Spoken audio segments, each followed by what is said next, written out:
A very good afternoon to you. My name is Eunice Mutua, and I am delighted to welcome you to the 1 p.m. news right here on Younib TV this Tuesday, the 12th of August 2025. As always, we are committed to keeping you informed, updated, and engaged with the stories that matter most locally and nationally. But first, let's take a look at the highlights.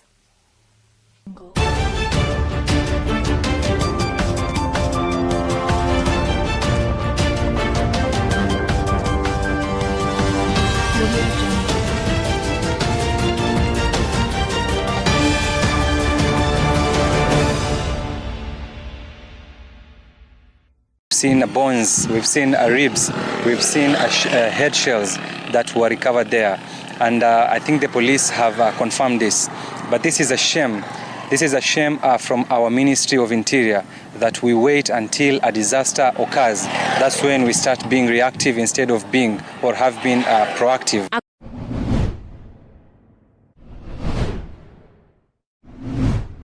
Since he has information, you can see liars. You know, this pathological liar, you can see through his lies.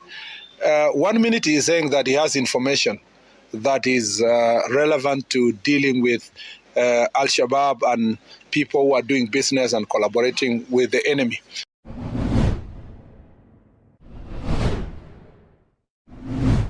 Sasa kuna mtu amevunjika mkono anafaa kwenda kwa plaster, ana pesa ya plaster. Kuna mwingine kwa hapa hivi vidole hivi zimekatika. Hajadungwa hadi tetanus na anafaa kushonwa, hajashonwa. Kuna watu wengi hapa hivi wameumia. Mtu kama mimi sasa inamuona kifua kutoka jana. Ndio una dio do una nini utafanyaje? Kuna watu ni wengi wameumia, hawajapata matibabu yote.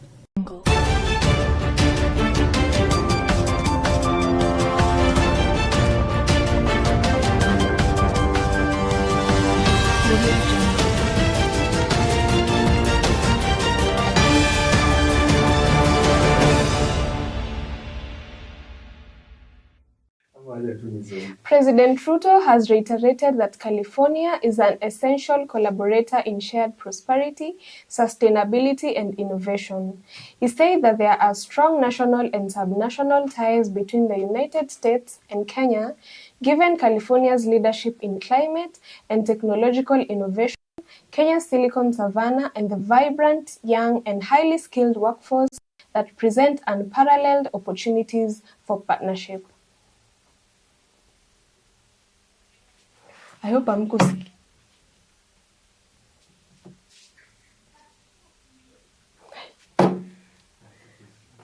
Kenya, as you know, sir, remains central to our U.S.-Africa policy. When we do something in Africa, we do it in Kenya first. And there's a reason for that. It's because of our shared interests and alignment on governance, on rule of law, and democracy. I think this delegation represents the breadth and depth of the people-to-people partnership as well as the subnational partnership. I think this visit in particular is really exciting because there are so many common priorities. When we look at Kenya, its leadership in AI, in green energy, in agriculture, California's interest in smart agriculture, energy generation. I believe that the expertise that have been built over many years in California with your technology companies can be laced and infused with African experience. And the young men and women we have in our country that have ideas, they have passion around technology, and they have immense to contribute into that space. So your coming here is a great expression of friendship. It is a moment for us to take our engagements to a whole new level. And I'm very happy that this morning you have engaged with colleagues from different sectors in our country. As you are aware, Kenya is a leader in many aspects, and we are very proud of what we can do with many other friends and partners. In what seems to be the start of yet another political confrontation, the government demands that DCP leader Rigathi Gachagua provide evidence to support his allegations that the government is doing business with terrorist organizations. Murkomen says that the former deputy president has gone too far and needs to back up his statements or face consequences. He reaffirmed on Monday that Gachagua needs to record a statement about his accusations. Since he has information, you can see liars. You know, this pathological liar, you can see through his lies. 1 minute he is saying that he has information that is relevant to dealing with Al-Shabaab and people who are doing business and collaborating with the enemy. In the other minute, when he's told to put that information in a proper record, he starts running away that he's not going to record that information. That means that's just lies and sound bites for social media and for purpose of inciting the public and disparaging the nation.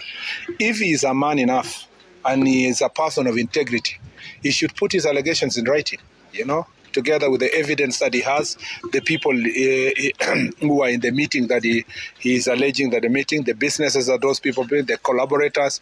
Since he seems to have a lot, it is laughable. To finance capital-intensive infrastructure projects, the government is looking to form public-private partnerships in order to raise 293.6 billion shillings. Projects to be taken into consideration include the 35-megawatt 22 geothermal power plant project and the revival of the Galana Kulalo food security project. National Treasury Cabinet Secretary John Mbadi urged public authorities to support PPPs for the sake of the nation while speaking at the public-private symposium that explored important areas of cooperation. In total, we have 34 projects sitting at the national level and 3 projects at the county level. We do appreciate there is quite a potential within the county governments which we can capitalize on. And that's something that we want to embark on a serious note. If we succeed with all these projects, it's going to reduce pressure significantly on our fiscal space, and therefore we will have money to take care of other pressing and urgent needs, as I have just mentioned. But besides that, it would also help us manage our debt. Our debt levels had reached unsustainable levels. But I will tell you, I am very proud that we are managing our debt. I know in the past we have not been involved in structuring, but we are requesting the government not to prepare the projects to conclusion without involving us as the investors. If we are involved at the early stages of structuring, we should be able to actually make sure there's a full uptake. Actually, a lot of propaganda comes from public sector players around PPP. Please don't resist. Allow it. It is the way to go, as I said. So let us embrace partnership, not bureaucracy. Let us not get into too much bureaucracy. Let us become facilitators, not gatekeepers. So if you don't come in early enough and basically give us the supply which matches the demand, we run into that problem of having to tell you your slot is 2035, 2040, 2050. So it's good for you to really look at us early and confirm what we need to do together today. To demand the release of their letters, more than 300 intern nurses whose appointments were cancelled marched to the Ministry of Health headquarters. The students, who were selected from a variety of universities, fiercely disagreed with Health Cabinet Secretary Aden Duale's decision to revoke their letters, claiming that they had started working in different medical facilities over 3 weeks prior to the cancellation. They argued that some of them had already graduated and had received letters to start serving at the facilities. All agree that the government has got no bona fide interest with the nursing profession in Kenya. And the reason why we are saying that, first of all, the government cannot waste a lot of money, to educate us through campus. That is one thing. Other than us, the people who also went under private sponsorship, and they have spent a lot of money. And the dignity that you could have given us as young students, it is to ensure that we receive and get our license. The CS said that we have been revoked as a result of being not officially graduated. And with me here, I have evidence to show that I was awarded a degree by my university. If you can zoom. I have underlined the part where I was awarded a degree by the University Senate. The CS said I am not. So I have brought evidence, and we have also written a petition. You may come Papa from last week, and we are not going to tire. We are going to be here until the reinstatement, because even before graduation has never been a prerequisite for internship. The guideline says, as he said, as long as you are done with your school, you are approved by your Senate, you are eligible for internship. So we are here until the... We are going for a short break and we'll be back with more news stories. Don't go far.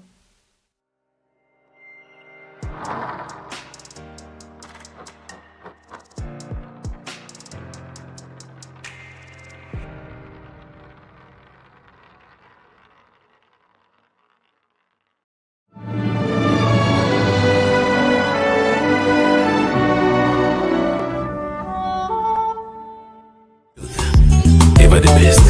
Hallelujah.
Welcome back.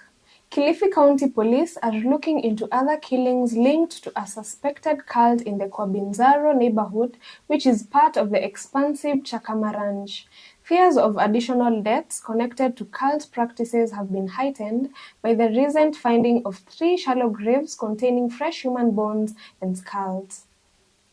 We've seen bones, we've seen ribs, we've seen head shells that were recovered there. And I think the police have confirmed this. But this is a shame.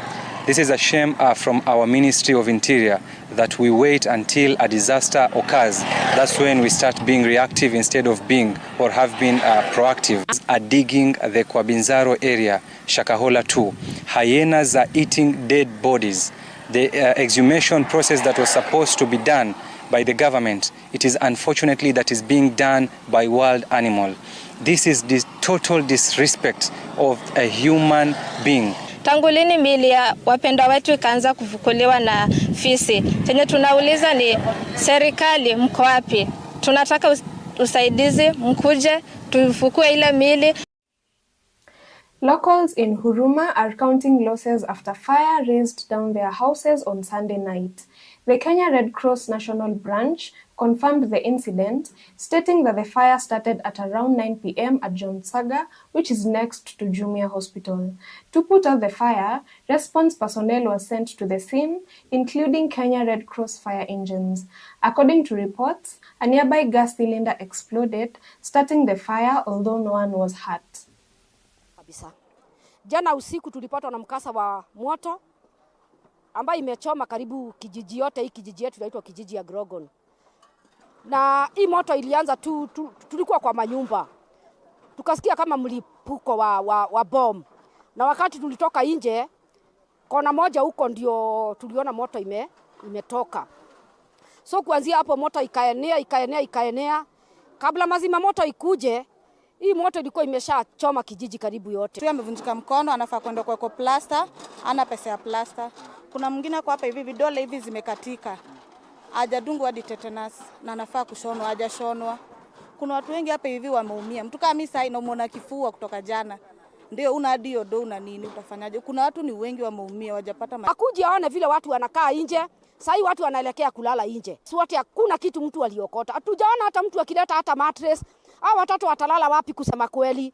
Hao watu watalala kwa nyumba ya nani? Si tunasikia vibaya sana kama wanakijiji. Hii kijiji tumechomekewa mara mingi sana. Na hii si moto ya kwanza kuchomeka mahala hapa. Tumekuwa tukiadhirika. Tumekuwa tukiongea na serikali ili tuweze kuboresha hii makao yetu, na tunashukuru sababu serikali sasa imekutukubalia tukaweze kujenga mahala hapa. Tunaomba wakili ufike hapa, uko na pesa ya disaster management, leta hapa watu wasaidike. Sisi hatuta.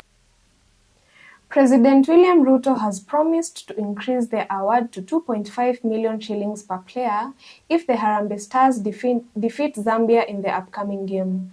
During his visit to the team, he stated that if the players get past the quarterfinals, they will each receive a home under the Affordable Housing Initiative.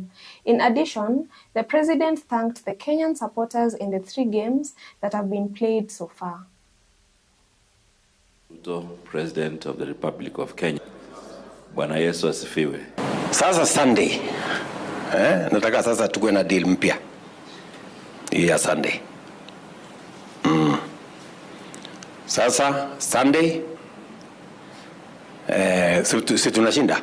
Yes. Inshallah kwa mpenzi ya Mungu. Tunashinda. Si ndio? Yes. Sasa vile tulifanya ile hesabu siku ile. Tulifanya hesabu hapo. Sasa mnajua, maja niwakumbushe. Nimeongeza kidogo. Sasa Sunday tukishinda hivi kila mtu 2.5 million.